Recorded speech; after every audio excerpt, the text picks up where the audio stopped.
What's going on, people? We are Tottenham TV. It's a new dawn. It's a new day. It's a new life. And I'm feeling good. Ange Postecoglou has been announced as Spurs manager. David Ornstein broke it to us right in the morning today, saying Ange Postecoglou to be confirmed as new Tottenham head coach today. Agreement in place for the 57-year-old. Signed a 4-year deal to join Tottenham from Celtic, the first Australian manager to manage in the Premier League. Announcement expected soon, and we got that pretty soon after, with Spurs official confirming, saying we are delighted to announce the appointment of Ange Postecoglou as our new head coach on a 4-year contract.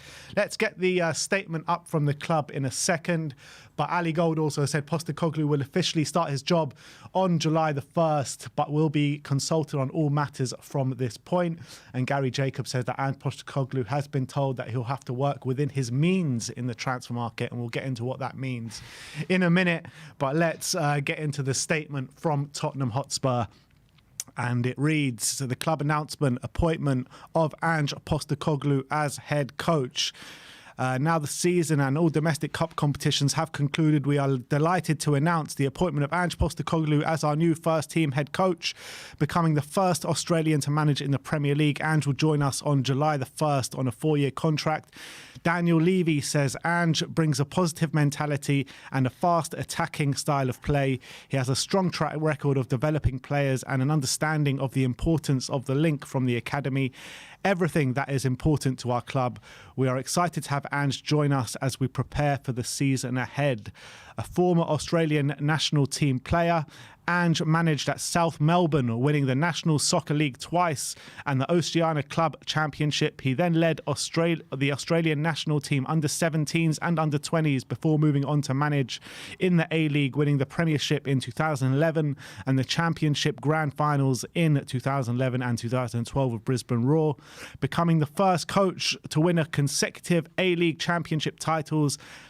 He then became Australian senior national first-team manager from 2013 to 2017, taking the team to the 2014 FIFA World Cup, winning the AFC Asian Cup in 2015 and securing qualification to the 2018 World Cup. He won the J-League with Yokohama Marinos in 2019 and joins us from Celtic, where he won the Scottish Premiership and Scottish League Cup in 21-22 and delivered the treble-winning Scottish Premiership, Scottish League Cup and Scottish Cup in 22-23.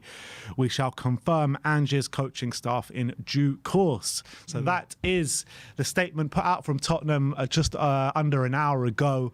And yeah, we've got a manager. It's only taken 72 days. Yeah, it didn't take long, did it? I am actually really excited. I know I've had my trepidations. I knew you'd come around, Sim. I knew you'd come around. I've said I've been excited about this appointment. It's not necessarily about him per se, although I do think his personality, I do think that his charisma will allow the club and the fan base to fall in love with him. I do think that we're immediately going to take to him as soon as he does his first interview.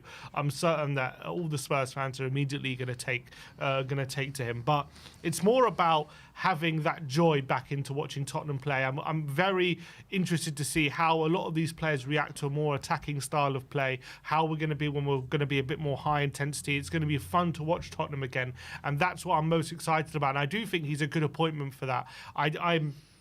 Obviously, I take his experience. I take his experience out in Japan and in Australia and for the national team as well. He's a very experienced coach. He obviously knows the game really, really well. And I think that you can't throw that away when you're analysing this appointment for sure.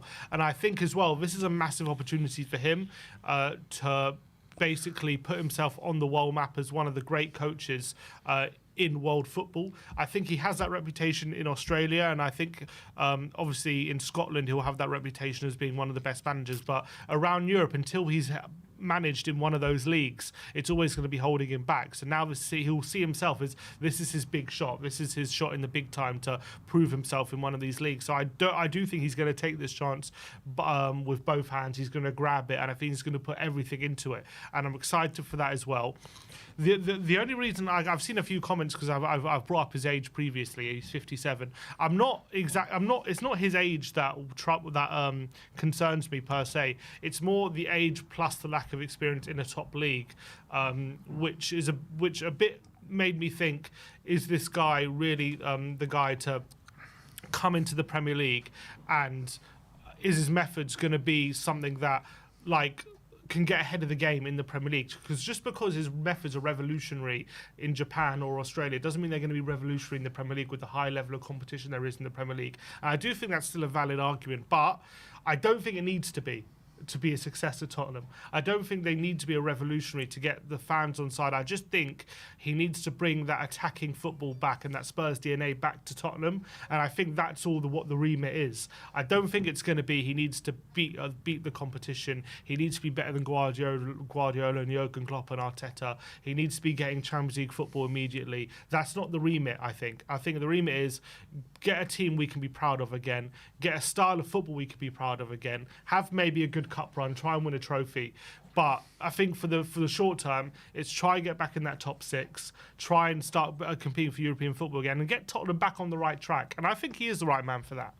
Yeah, and that's exactly what I was alluding to yesterday, right? Like, you'd be deluded to think, like, with a new manager to come in straight away, that you're going to be going and challenging at the top, challenging Pep Guardiola, challenging Jurgen Klopp and stuff like that. I think it's just literally a case of getting the fans back on board with the style of football that we're playing, making it fun to go and watch Tottenham again, and bringing a bit of passion back to the club, which has got lost under the last couple of managers that we have. And don't get it twisted, right? That Antonio Conte and Jose Mourinho both thought they were bigger than this football club, and whether you thought they are or not, that's a different conversation. But Ange Postecoglou is dying to be here. Ange Postecoglou wants to be here, and he'll wear the Tottenham badge with a sense of pride. Maybe that's something like Antonio and Jose Mourinho didn't do.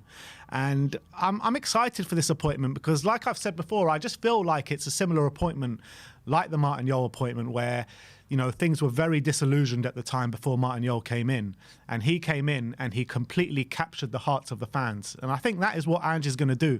And when you look at his mentality, when you look at the interviews and the way he works on the training pitch, I think the players are going to buy into it. I think the fans are going to buy into it. And I think it's exciting times ahead. I really do. The style of football that he's going to bring is going to be a joy to behold. It's basically a complete flip reversal what we've been through over the past 4 years under these defensive managers, Nuno, Jose, Antonio. So I'm really excited to see what the future holds now. Yeah, and look, it's come 2 years after Daniel Levy said that Spurs need to get back to their DNA, and that's what they're going to strive towards. So it's taken time, but I do believe this appointment is in a good direction on that front. I do think that what the football Ange Postecoglou is going to bring to Spurs is a football that fans will be able to enjoy, and I think, and also the fans want to see. And we don't want to see, literally our motto is "To dare is to do." That is the club motto, and that's something that a lot of the fans have been we've always, even back in Martin Jol, Harry Redknapp, we've always been a team that's look to attack. And even in the 90s when we were bad, we always try and have a go, and we just usually weren't good enough, but we'd always, even in the bigger games, we'd try and have a go and try and win the game.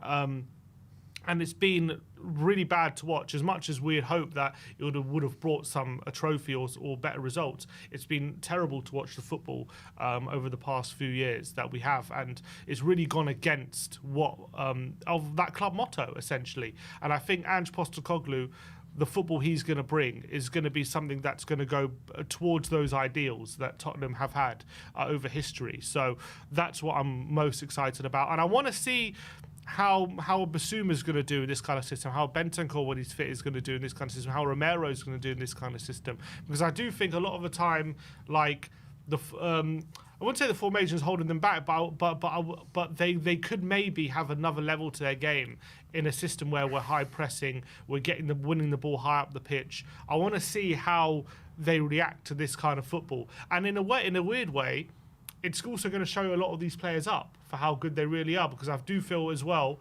in the system under Mourinho and Conte, a lot of these players, when we were getting good results, maybe their flaws were hidden by these formation, being very defensive, having a lot of players around them defensively. But now there's going to be no hiding. There's going to be, if you either you can play in this system or you're not good enough, and there's no hiding away from that. There's no excuses now. Oh, if we were playing attacking football, I would be a better player. All these different things. Oh, if they would let the shackles off, would be playing a different way. There's going to be none of that. So I'm excited to see, now that it's all going to be out in the open, now that they're going to be left to kind of prove themselves, how these players react. And this is actually a really big moment for Australian football. The first Australian manager ever to manage in a top 5 league, never mind the Premier League. And you know, if he actually does really well here, do you think that maybe opens doors to other managers around that part of the world? I think long term for sure, because I think for sure that Australian football and the South Asian, like kind of the footballing world, it's not well respected here in Europe. I mean, I'm not saying by me. I'm just in general. You can see it just by the people, the managers, clubs employ, the players, the managers sign. They don't go into that market. It's a massively untapped market. I'm sure there's bags of potential and bags of ability in that market that is just dismissed out of hand because of where it is. And I think Postecoglou getting this job is a massive opportunity for and a massive moment for Australian football and for South Asian football as well. Because I do think that if he does well and if he proves that just because you're from that area of the world doesn't mean that you're not up there in terms of quality with the rest of the world when it comes to football.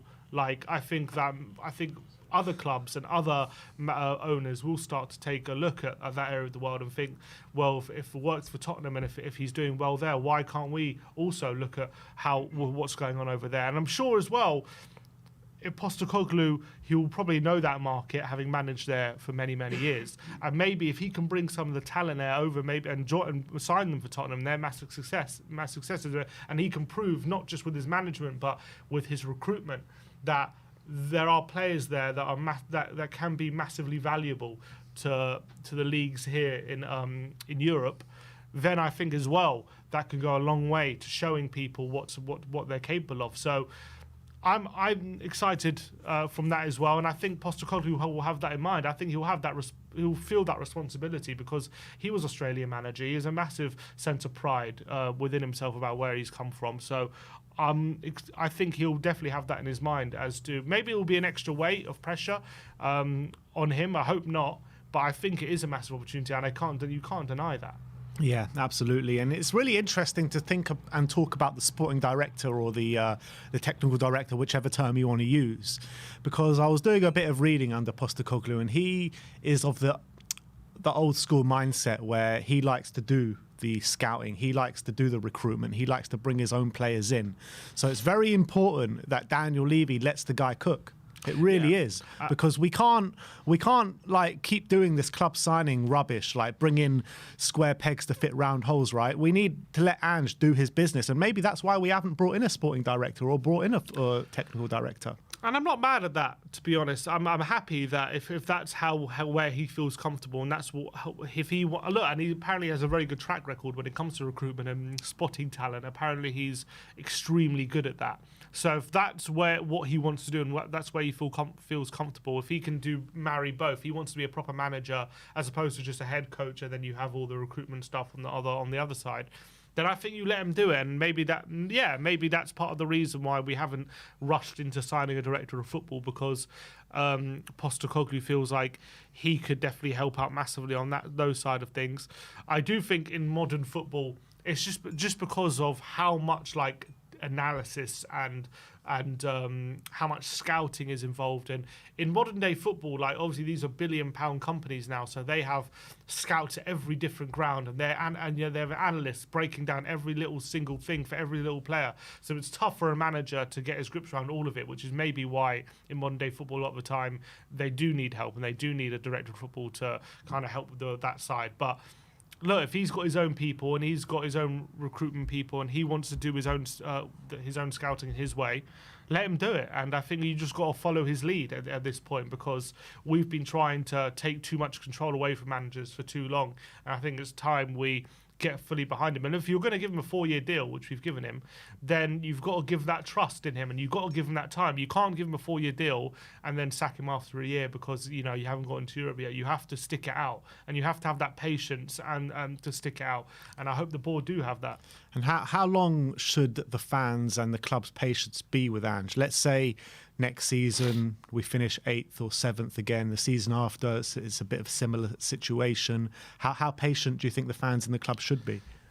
It's all about context about what you're seeing on the pitch. As long as you're seeing progression on the pitch, you should be as patient as possible. Like, I think, look, obviously you should always try and improve your league position whatever year. You should always try and see progress.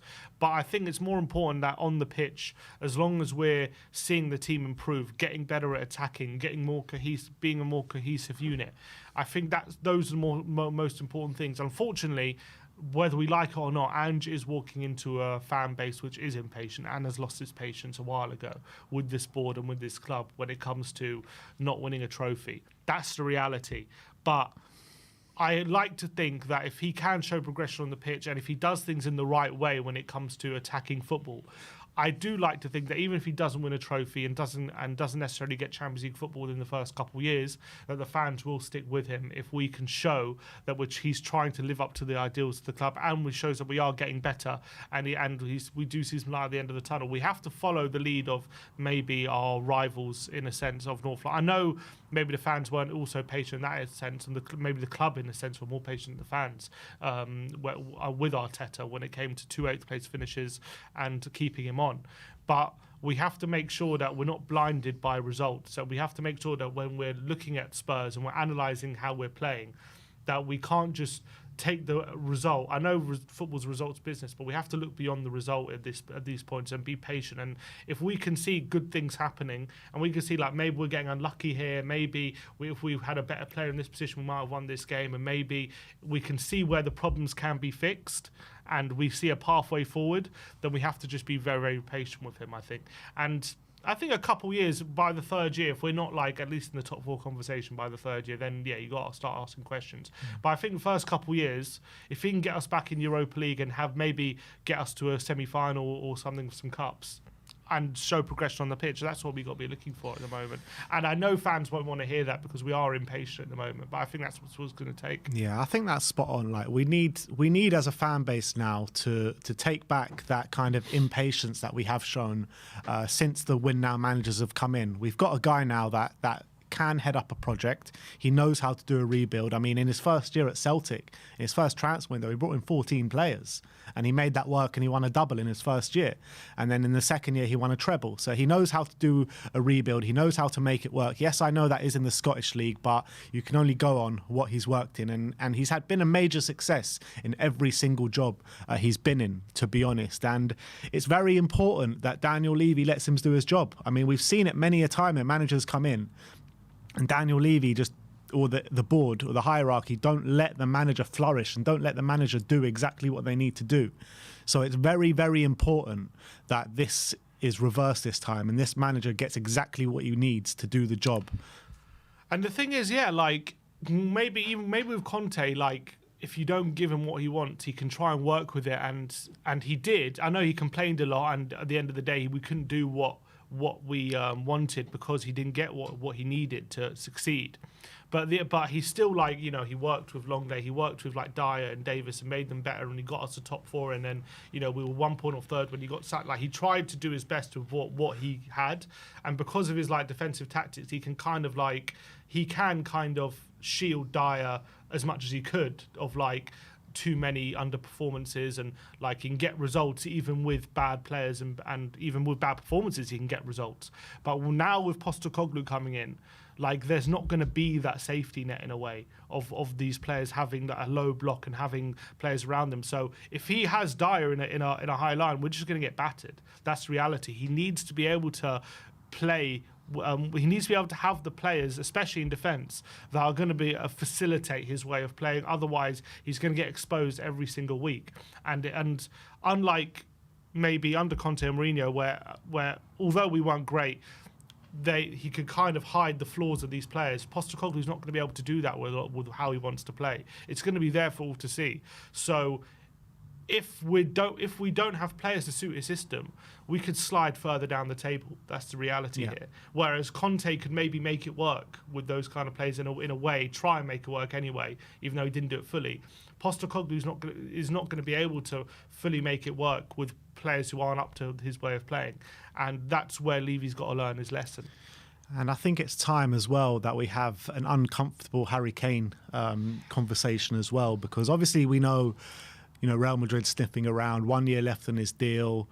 With the way Ange likes to play, high pressing from the front, his number 9 leading the press, can Harry Kane do that even? Is it worth for us to get that fee in now for Real Madrid and get that 100 million, 80 million, whatever it may be?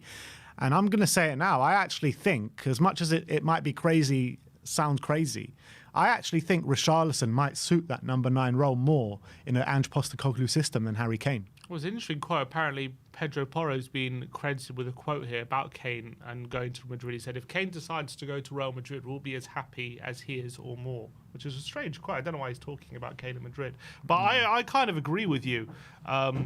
If you look at how Postecoglou likes to use his strikers, they need to be relentless pressers who never give the opposition a moment's rest. And Kane had that back in his early days, and he was very good at that under Pochettino back in his early days. But I don't think that's the Kane of 2023. That's the reality. He's adapted his game, and he's still just as effective as he ever was, and he's just as good as he ever was when it comes to being in front of goal, being that a world-class striker / hybrid with a number 10 and being that creator. He's an unbelievable player, but does he have the physical capacity to be a relentless presser for 90 minutes while also keeping up those standards of being an effective striker? And should he need to do that, at 2023? Should he be asked to do that? Or does it require a younger, hungrier striker who will do the dirty work, who will run down blind alleys to press defenders to not give them a moment's rest? I feel like with Kane, that time, he's kind of done that. That time has kind of been and gone, and I don't think he's up to that. I don't think he should be asked to do that. Kane has now become one of those players where you like maybe certain other world-class players in the world, where you allow him potentially to lessen his defensive work to maximise his effectiveness going forward. That's the stage kind of where he's at. And Tottenham at the moment, I feel like, I'm not saying he's a passenger, because his effectiveness would outweigh, in my opinion, his lack of defensive ability. But would it benefit Tottenham in a way to have someone in there who's just going to do the dirty work, who's going to be a bit of a fighter, who's going to be that hungrier player to prove themselves, rather than someone like a Harry Kane who maybe the system won't work as well if he's not doing that pressing work as much as maybe someone else would. And maybe now, if we are going to have this hard reset, maybe it's time to really make it a hard reset and cash in on Kane and kind of really move on at this point. Because I do think with Madrid coming calling, with them maybe giving us a massive wad of cash to help with the rebuild, gives Kane the opportunity to get that big move, gives Tottenham opportunity to say goodbye in a way that we would like to a foreign club rather than to a domestic rival. We get a large bit of money for him. I think the fans at this point can accept him leaving as well, because let's be honest, he wanted to leave 2 years ago. He stayed, and we've gone backwards essentially. So how can we convince him to stay on even for another year? So I think it makes sense, and I think even for the system it makes sense as well. So I think it's going to be difficult, and even now saying it, a big part of me still doesn't want him to leave and still wants him even for another year just to stay on, because missing out on those 30 goals a season is going to be so hard to replace, and missing our talisman and our figurehead of the club is going to be so hard to let go of. But logically, it just seems right at this point. I kind of agree. I do agree because I brought up the point. Yeah. But I think that when you're looking at the system Ange plays, there is a possibility that Ange could, because he's very tactically astute, he can change up his system to suit a Harry Kane. But in the system that he has been playing in recent times, it's a 4-3-3 system in possession, 4-4-2 outside of possession. And when he's doing outside of possession, it's like kind of a man-for-man press where it's like everyone is pushed up really high up the pitch and it's man-for-man. Can Harry Kane do that? I'm not too sure. And when you're looking at the players that we do have that can potentially do that, if you have a front three of Son on the left, Richarlison up top and Kulusevski on the right, I think they could all do that. I really believe that. If you look further down in midfield, we'll do a more in-depth video into this, by the way. If you look more into the midfield, you look at Bentancur at the base when he's fit, midfield two in front of him of Ndombele, Højbjerg and Bissouma. And then I think the fullbacks is going to be an issue because I don't know how we're going to do the inverted system if you have Udogie and Porro on both sides. I think maybe one of them can invert, but I don't know if they're suited to that. I don't know if they've shown that in their career. And the left centre-back is going to be a big issue, and the goalkeeper is a big issue. We don't have anyone in those systems right now. So I think goalkeeper, left centre-back are definitely first point of call. And if he can get Ndombele on side and get him playing well, then yeah, he can fill that system. But if he doesn't, then do we need someone to replace Højbjerg in that system as well? Potentially, because he likes to play with two number 8s who like to get forward a lot. So, I mean, right now we don't have any really number 8s who like to get forward. I mean, Højbjerg has improved 5 goals, 5 assists this season. He did, but no, he did. So you got to credit where credit's due. And also Bentancur did show a more offensive side to him. But would you, I mean, there are players there who could really get like 10 goals a season that we could be having in that position, you know what I mean? And that's what I think he really wants, rather than someone, I still think even though Højbjerg did well, it is still a bit of a square peg in a round hole in a way. He's not a proper offensive player. He's not someone you want to rely on for offensive output, I feel. Whereas like, if you got on a real offensive player there, like a Maddison or something, then all of a sudden, then that's what you really want. Yeah, it's true. But like when you're looking at Ndombele, and Paul O'Keefe says, you know, apparently we're going to give Ndombele another chance to prove himself this season, one last chance for Ndombele. Can he do that pressing? Yeah, this is a good question. It's a good question. He never really had the opportunity to show whether he could or not at Tottenham because as soon as he came in, we switched up. We didn't really have we haven't had a high pressing manager. He had Pochettino, but he was only there for 10 games. And he needed to adapt at that point. So can he do the pressing? Logic says probably not because his fitness isn't fantastic. He usually gets tired after 45 minutes or so.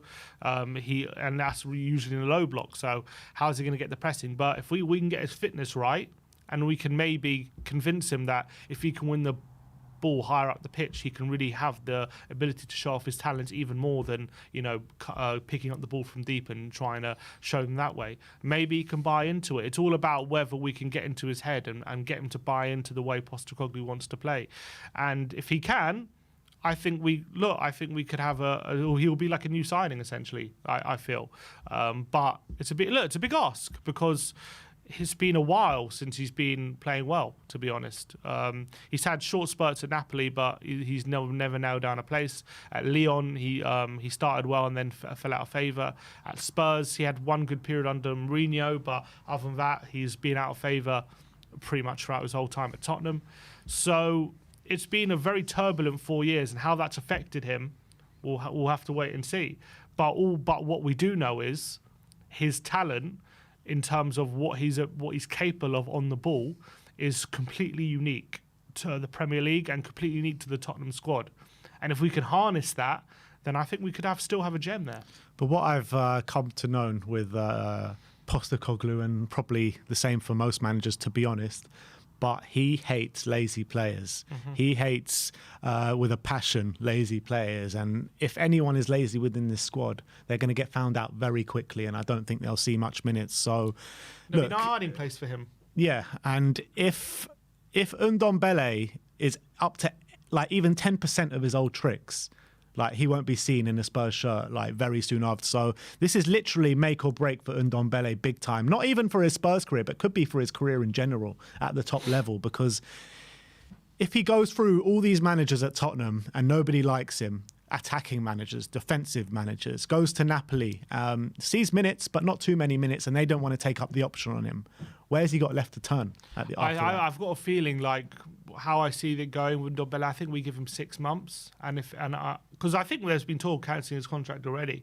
and I think we probably give him 6 months to prove himself. And if he's still the same in Ndombele, I think we probably cancel his contract in January. I think that's right. Probably how we'll see it, and I think that's probably the smart way to look at it, to be honest. Yeah, it is, because at the end of the day, as much as we want to talk about how lazy he is, his fitness levels, and all this kind of stuff, when you're looking at pure ability, pure footballing ability, he's probably got one of the best in the Premier League, never mind just in the Tottenham squad.